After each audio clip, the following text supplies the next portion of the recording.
네, 선생님 안녕하세요. 12주차 노인 인권에 대해서 하겠습니다. 노인 인권은 굉장히 중요하죠. 그래서 우리가 인권에 대해서는 노인뿐만 아니라 모든 사람을 대면했을 때는 인권이 되게 중요합니다. 그런데 노인 학대에 대해서 이론은 저희가 대면으로 수업을 해서 정확하게 조금 중요하게 다뤄야 돼서 노인 학대는 대면으로 이제 진행을 할게요. 노인의 인권에 대해서 이제 우리가 조금 신중하게 잘 생각해야 되는 부분들을 핵심을 뽑아서 선생님들이 조금 잘 알아두셨으면 좋겠습니다. 노인의 인권은 저희가 기말고사에서도 나오는 과제이기 때문에 유심히 조금 잘 보시면 좋을 것 같아요. 노인의 성과 이제 노년기 이용과 재혼, 노인의 인권에 대해서 이제 오늘 이야기를 나눠보겠습니다. 노인의 성, 우리가 성이라고 하면은 굉장히 거부감을 느끼거나 노인들이 연세가 있으신 분이 성에 대해서 왜 중요하지? 라고 생각할 수가 있습니다. 노인의 생활, 이제 성에 대해서는 우리가 통념적으로 사회에 만연되어 있는 노인의 성에 대한 고정관념이나 관습적인 인식이 있습니다. 그러다 보니까 노인의 성적 경험에 부정적으로 영향을 미치기도 하죠. 또한 노인들의 성적인 활동은 사회적으로 받아들여지기 어렵고 신체적으로도 해롭다는 그런 사회 인식이 있습니다. 그러다 보니까 노인들에게 부정적인 결과를 가져오죠. 이런 어떤 성에 대한 기본적인 고정관념이 있다 보니까 어르신들이 겉으로 표현 못하고 성에 대해서 표현하려고 하다가 보면 수치라는 생각으로 들는 그런 상황도 일어나기도 합니다. 성적 변화를 볼까요? 노인의 성적 변화했을 때는 여성 노인은 폐경으로 여성 호르몬이 감소하기 때문에 여러 가지 증상이 이제 표출되기도 합니다.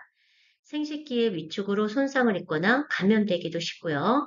임신에 대한 두려움에서 탈피하기 때문에 높은 성적 만족감이 상대적으로 있기도 합니다. 그래서 우리는 나이와 상관없이 우리가 꼭 나이가 많다고 해서 어떤 이제 성에 대한 그런 관념이 없다라고 생각할 수가 있는데 그렇지 않다라고 이제 볼 수 있겠죠. 남성 노인의 성적 변화를 한번 보겠습니다. 남성 갱년기에는 매우 느리게 진행이 되는데 극적이거나 갑작스럽지 않습니다.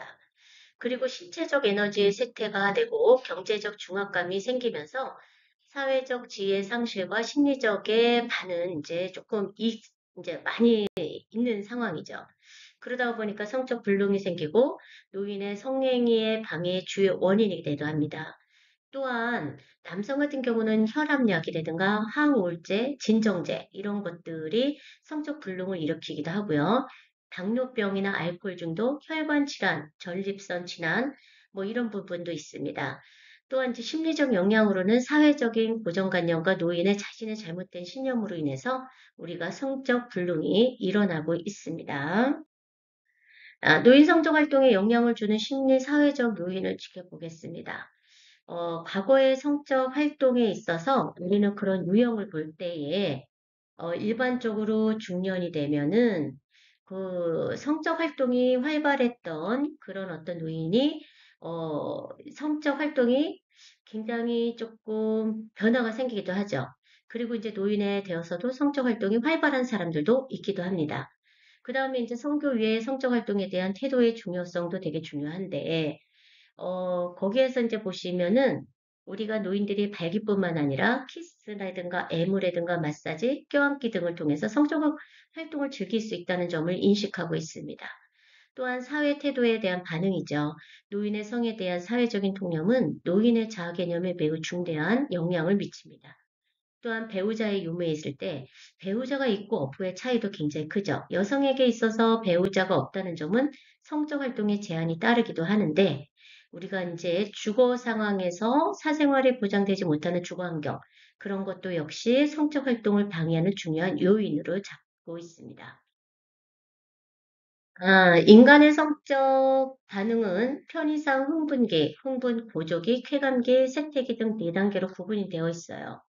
그러다가 보니까 우리가 노인의 성이라고 하더라도 젊었을 때 성의 그런 어떤 활동하고 그다지 다르진 않죠. 그 다음에 이제 노인의 심리와 성행위에서 노인의 심리와 성행에 관해서는 밀접한 상관관계가 조금 있다. 그리고 성적 활동의 이점은 성적 활동은 이제 성교 이상을 말한다라고 볼 수가 있습니다. 어, 우리가 이제 성기능과 노인성의 이제 질병을 조금 보면은 성기능은 다양한 신체적 체계, 호르몬의 변화, 그다음에 순환계, 신경계와의 이제 협력이 있는데 심장병이나 뇌졸중, 전립선 질환, 고혈압을 통해서 이제 우리가 질병이 있어요. 이제 우리가 노인이 되면 기본적으로 심장병이라든가 전립선 질환이라든가 고혈압은 다 갖고 있죠. 그리고 당뇨병도 갖고 있습니다. 그 다음에 퇴행성, 이제 루마티스성 관절염, 이제 노인이 되면은 누구나 다 갖고 있는 질병입니다. 그 다음에 이제 자궁이나 난소, 유방 절제술도 이제 있을 수도 있고요. 정신질환하는 우울증과 조울증, 불안증이 우리가 이제 노인성 질병에 갖고 있다라고 볼 수 있습니다. 노년기의 성생활에서 우리가 가장 만연되어 있는 숙련 중에 하나는 노화와 관련된 신체 변화가 성적 기능에 결정적인 영향을 준다는 거죠. 그래서 이제 우리가 정신적으로 노하고 신체적으로도 노화가 되면 성적 기능에 있어서 이제 아무래도 이제 저하가 되죠. 그리고 남성보다는 여성이 성적인 그런 어떤 기능성에 대해서 조금 변화가 더 크게 이제 작용한다 볼 수 있습니다. 그리고 이제 노화와 함께 성행의 빈도가 조금 이제 줄더라도 많은 노인이 왕성한 성적 경험을 지속한다는 것들이 있습니다. 근데 우리가 이런 얘기를 하게 되면 어떻게 되죠? 노인이 나이가 들었는데 아니, 그렇게 성적인 경험을 지속할 수 있다고? 이렇게 생각하고 의구심이 가질 수도 있죠. 하지만 우리가 성적 경험이라고 또 해서 우리가 어떤 관계적인 거에 있을 때에 스킨십이라든가 그런 어떤 정신적인 그런 어떤 관계에 있을 때도 우리는 충분히 가능하다라고 볼 수가 있습니다. 노인의 성생활 실태 조사에서 보면 조사 대상 500명 중에 66%가 성생활 중인 것으로 나타났습니다. 그러면 선생님들은 한번 볼까요? 내가 지금 노인이 아니지만, 노인이라고 들어서지 않았지만, 나의 지금 성생활이라든가, 나의 성적인 그런 어떤, 정신적인 상태, 그 다음에 신체적인 상태는 어떤지를 한번 보시면 좋겠죠. 노인의 성적 활동의 문제점과 치료 방법에 대해서 이제 조금 알아볼게요. 노인의 성적 활동의 문제점은 우리가 성적 불능과 약물의 영향이 있습니다. 앞에 있을 때도 보면 이제 성적으로 이제 관심도와 그런 어떤 특별하게 내가 성관계를 조금 가져야 되겠다 이런 생각들이 조금 이제 점차적으로 줄어들고 그리고 이제 그 어떤 신체적인 변화로 인해서 성적으로 이제 불능이 되겠죠. 그 다음에 이제 약물의 영향입니다. 약물이 조금 진행하게 되면 성적이 점점 이제 저하가 됩니다. 그래서 아까 고혈압 약이라든가 당뇨병 약이라든가 이런 약물로 인해서 영향이 굉장히 크다. 그리고 이제 노인의 무분별한 성생활에 있을 때는 반사회적 성격장애, 황혼이혼, 매독이나 에이즈, 매춘 이런 부분들에 이제 성생활에 무분별하게 이제 하게 되면 이런 질병들이 이제 있을 수 있다라고 이제 볼 수 있습니다. 노인의 성범죄는 성적 욕망조차 가져서는 안 된다는 존재로 치부되던 이제 노인들이 장애인, 외국인 노동자 등이 이제 이른바 한국 사회 성문제의 주인공으로 급부상해서 사회 문제를 유발하기도 합니다. 그래서 우리가 노인의 성문제에 대해서도 이제 우리가 어떤 이렇게 사이트에 보거나 아니면은 뉴스에 보면은 노인의 성문제로 인해서 우리 아이들을 뭔가 이렇게 성적인 행동을 하거나 그런 거를 통해서 문제가 발생하는 경우도 굉장히 많다라는 걸 볼 수가 있겠죠. 그런 거 보면 이제 그런 사회적인 이슈로 문제가 되면은 그거로 인해서 이제 노인들의 그런 어떤 장애로 이제 올 수 있다라고 볼 수가 있습니다. 우리가 이제 노인의 성문제 치료 방법에서 노인의 성문제는 연령과 배우자의 존재 여부가 원인이 되고 있고, 성교 능력의 이제 약화를 가져오는 요인을 찾아서 이를 제거하거나 성교의 외의 방법으로 성적 욕구를 충족할 수 있도록 다양한 방법을 개발하고 교육하는 것이 필요합니다.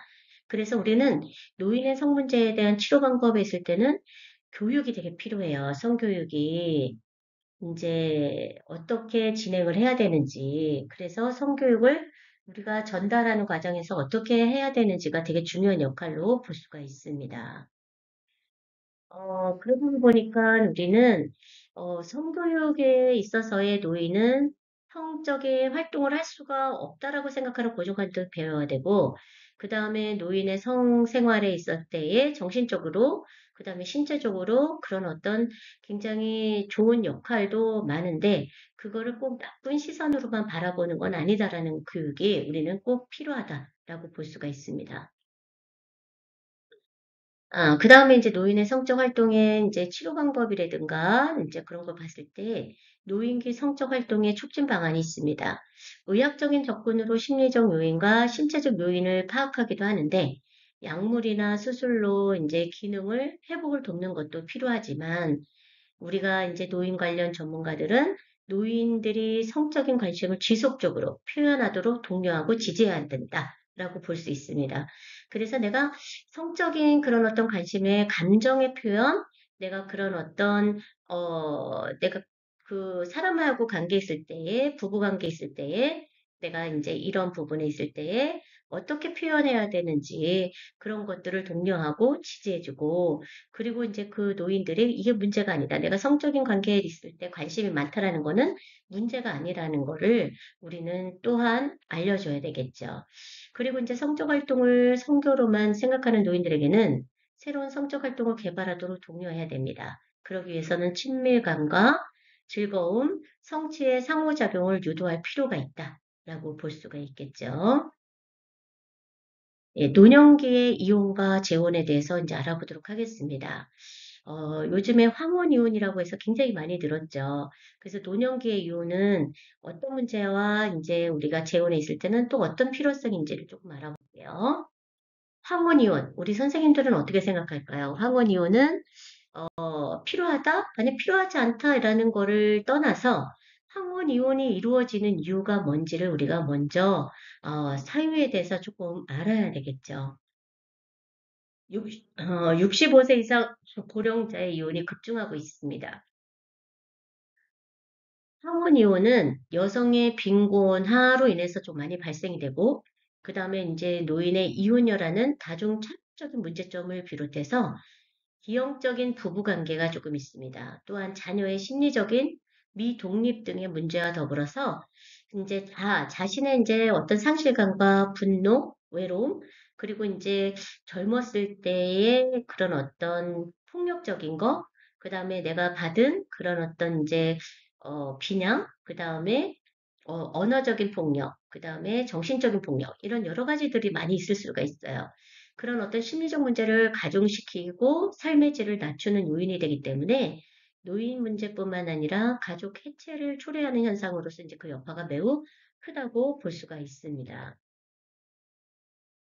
그러면 이제 한번 보면, 우리가 이제 노인의 황혼이혼에 있을 때에 어떤 게 있는지 이제 조금 문제가 좀 있었을 때에 더 큰 문제는 뭐냐면 이혼보다도 더 이제 우리가 조금 신중하고 중요하게 봐야 되는 게 재혼이죠. 만약에 우리 선생님들의 부모님이 황혼의 이혼을 했어요. 사별을 했거나 이혼을 했거나.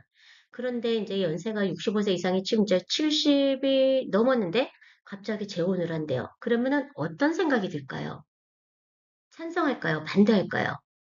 우리가 직접적으로 사회적인 이슈로만 봤을 때는 이게 정말 가능하고 저건 지지해주고 이렇게 할 수 있지 않을까라고 생각하지만 정작 내 부모가 그런 이제 상황에 처했을 때는 과연 이거를 할 수 있는 부분이 뭐가 있을까라는 것도 굉장히 고민해 봐야 된다. 이렇게 생각할 수 있죠.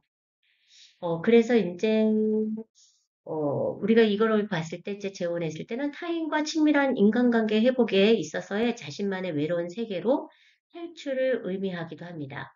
그래서 상당수의 홀로 된 노인들이 재혼을 긍정적으로 인식하고 있으나 재혼에 대해서 긍정적인 측면보다 부정적 측면에 대한 지적이 더 많다. 그거는 본인들의 의견보다 주변의 사람들과 가족, 그리고 자녀들의 반대로 인한 부정적인 시각에 더 큰 영향을 끼칩니다. 그래서 황혼에 이제 재혼을 하려고 했을 때 자녀들의 반대 때문에 사실은 이루어지지 못하는 경우가 더 많다라고 볼 수가 있겠죠. 그래서 노년기의 재혼 건수는 황혼 이혼과 함께 지속적으로 증가 추세가 되는데 사회 인식 전환의 일환으로서 공공기관에서 홀로 된 노인들의 만남을 위한 프로그램을 운영하기도 합니다. 그래서 노인들의 우리가 이제 뭐 호적 부분이든가 같이 사는 부분이든가 이런 부분도 있을 수 있으나 친구처럼 우리가 편하게 만나는 이성관계 만나는 그런 어떤 프로그램이라든가 주도하는 거, 지지해 주는 거 이런 것들도 좀 있다라고 볼 수 있습니다. 노인의 인권 이제 한번 볼게요. 인권의 의의는 되게 중요해요. 인권이란 누구나 갖는 보편적이고 기본적인 권리를 우리는 인권이라고 합니다. 인권은 법률이 보장하는 권리 이전에 사적으로 이제 얻게 되는 권리입니다. 그래서 타인에게 양도할 수 없는 고유의 영역이죠. 인권은 누구나 내가 가질 수 있는 권리예요. 그래서 노인의 인권은 산업사회에서 경제적 생산성을 중시하는 현대사회의 풍조로 인해서 노인들이 소외되고 지위가 하락하면서 제기되기 시작했습니다. 그래서 이제 요즘에는 노인들이 학대를 받는 경우도 많고 노인의 인권이 상실되는 경우도 많고 정신적인, 문화적인 그런 어떤 적인 그런 어떤 상태가 많이 이제 발생하기도 하죠. 그런 거로 인해서 우리는 노인 인권이 굉장히 중요하게 볼 수 있다라고 생각할 수 있습니다. 노인 인권의 현실에 있을 때 보면 사회가 현대화되면서 노인들은 노화로 인해서 기본적 권리가 침해당하는 취약한 상황에 놓이게 되고 있죠. 그러다 보니까 노인들은 내가 어떤 성적인, 그 다음에 언어적인, 정신적인 그런 어떤, 어, 폭력이라고 할 수가 있겠죠. 치매? 이런 것들을 당하면서도 표현을 못해요. 자녀한테 그런 어떤 학대를 받았는데도 신체적이든 정신적인 학대를 받아도 말을 못합니다. 자녀를 위해서. 그러다가 보니까 노인의 인권에 있을 때 이제 평균 수명이 증가되고 초고령 노인이 증가하고 있으면서 일상생활의 능력이 저하된 이제 외상 노인이나 치매 노인이 늘어나고 있습니다. 그런 상황에서 노인의 보호받을 권리는 건강한 노인들의 지역사회에 대한 참여가 권리와 노동에 대한 권리 보장과 함께서 노인의 인권의 중요한 내용으로 우리가 자리 잡고 있습니다. 그래서 노인의 인권은 굉장히 중요한 내용으로서 우리가 바라보고 우리가 이제 조금 관심을 가져야 된다라고 볼 수 있습니다. 노인 인권의 권리를 한번 보겠습니다. 노인의 권리에 11가지가 있죠. 이 11가지의 권리를 선생님들이 중요하게 조금 보시기 바랍니다. 존엄한 존재로 되어받고 차별, 착취, 학대, 방해를 받지 않고 생활할 수 있는 권리, 나아가 노인의 잠재 능력을 존중받고 일을 활용할 권리가 있죠. 존엄권, 평등권이 있습니다. 그 다음에 생존권, 보호받을 권리, 그 다음에 신체의 자유, 사생활 보호 권리, 통신권, 참정권, 종교의 자유권, 재산권, 그 다음에 또 시설 내외부에서의 참여권, 그 다음에 이제 시설 입소, 퇴소의 그런 일상생활의 이제 자기결정권, 그런 어떤 권리 침해를 당했을 때 권리 부재를 요구할 권리. 그래서 첫 번째부터 11번째까지 가지고 있는 노인의 권리는 여러분들이 꼭 중요하게 알아두시기 바랍니다. 노인 인권의 현황과 해결 방안을 볼게요. 노인의 인권에 문제 있을 때 우리는 시설 노인의 인권 문제와 노인 인권 침해 현실과 노인 인권 침해 예방과 비사법적 그런 구체적 이제 방안들이 있습니다. 우리는 그러면 그런 문제들을 어떻게 해결해야 될 건가 고민하게 되겠죠. 우리가 이제 노인 인권의 과제 전망을 조금 보면 노인은 사회권, 노동권, 건강권이 보장되어도 노인 인권에 대한 올바른 이해 없이는 노인의 인권이 형성될 수가 없습니다. 그러다 보니까 이제 우리는 노인의 인권 향상을 위해서는 노인에 대한 사회적 인식 전환이 필요하고요. 노인 체험이나 노인 인권에 대한 교육이 우선적으로 되어야 됩니다. 그래서 노인 시설의 종사자들은 노인에 대한 인권에 대한 교육이 지금 의무적으로 이루어지고 있죠. 가족 지원 정책의 강화로 인해서도 우리는 노인 인권의 과제가 필요하고 인권 보호 정책의 법제화, 그다음에 노인의 인권 보장을 위해서는 복지 권리 옹호 제도와 종합적인 상담 창구의 설치, 운영, 그리고 옴부즈맨 제도의 도입으로 인해서 인재 양성, 배치, 그다음에 성년 이제 후견 인재도의 활성화, 그다음에 노인 권익보장법과 연령차별금지법 등에서 시행 확대되고 있다라고 이제 볼 수 있습니다. 그래서 우리는 노인의 인권에 대해서 가장 많이 이제 노인 쪽으로 일을 하거나 노인 쪽으로 이제 우리가 뭔가를 내가 비전을 보고 있다 그러면은 인권에 대해서는 분명하게 우리가 정확하게 알고 있어야 됩니다. 이제 노인의 권익 운동에 대해서 한번 볼게요. 개념은 노인들의 복지권을 보장받기 위한 사회운동이고, 노인의 안정된 삶과 복리 증진, 그리고 방해가 되는 기존의 사회적 관계를 변화시키는 집합적 노력이다. 그래서 권익운동, 노인의 복지운동, 권익 옹호운동, 노인의 이제 제 밥그릇 찾기 운동, 뭐 이렇게 여러 가지로 우리가 경위를 내릴 수가 있습니다. 노인 단체들이 노인 문제와 관련된 많은 의제를 이슈화되고 여론화 정책 수립에 반영하고 정책 결과의 과정에 참여하는 방법들이 있고요. 정당이나 정치 이제 지도자들을 지지해서 정권 장악을 지원하는 그런 어떤 정책을 수립하는 방법도 있습니다. 정치인이나 정당과의 연합을 통해서 다양한 협동조합, 여성단체, 종교단체, 그래서 연대하거나 직접 정치 집단을 형성하는 것도 우리는 노인의 권익운동에 필요하다. 그리고 가질 수 있다라고 볼 수 있습니다.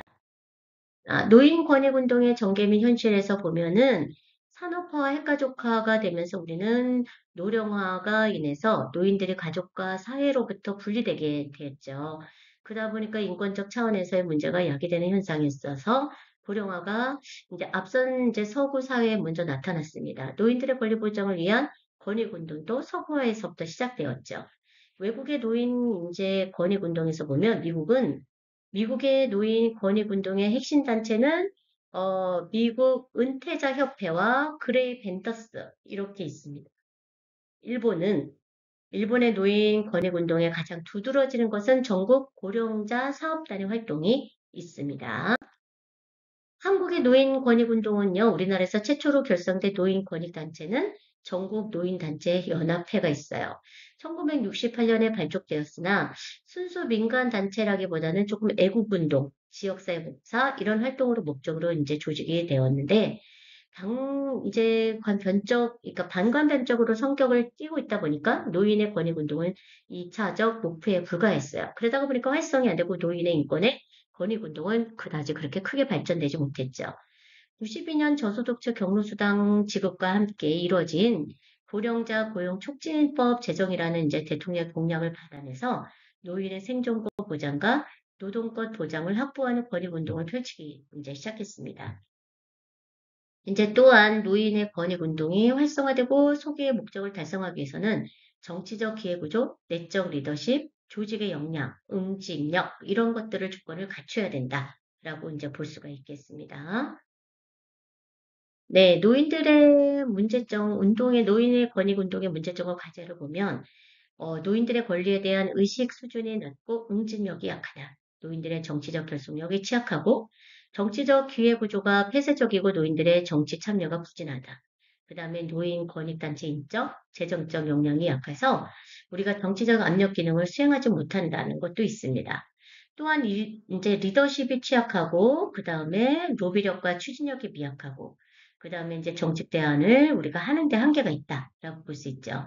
또한 권익단체가 내부 구성원에 대한 교육과 정보 제공에 한계가 있으면서 우리가 권익단체의 폐쇄성으로 인해서 시민단체와의 연대 활동이 굉장히 소극적이다라고 하는 게 문제점으로 이제 보고 있습니다.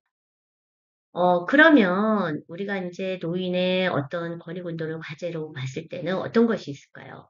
교육과 홍보, 노인복지 정책을 개발, 그 다음에 이제 우리가 노인복지 관련법에 따른 시민단체와 연대 활동을 강화해야 되겠죠.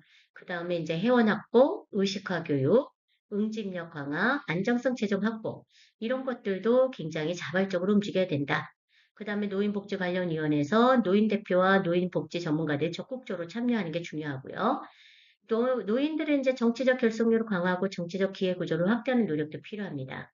권익단체나 노인대표들이 입법기관에 진출하고 우리가 이제 이런 여러 가지 있을 때 이슈 제기와 노인 권익운동의 타당성을 지속적으로 홍보하는 것도 되게 필요하다. 이런 과제가 우리는 꼭 있어야 된다라고 볼 수 있습니다.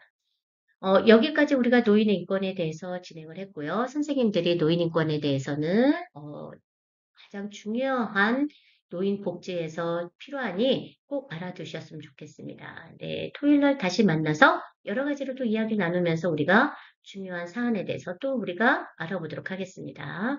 수고 많으셨습니다.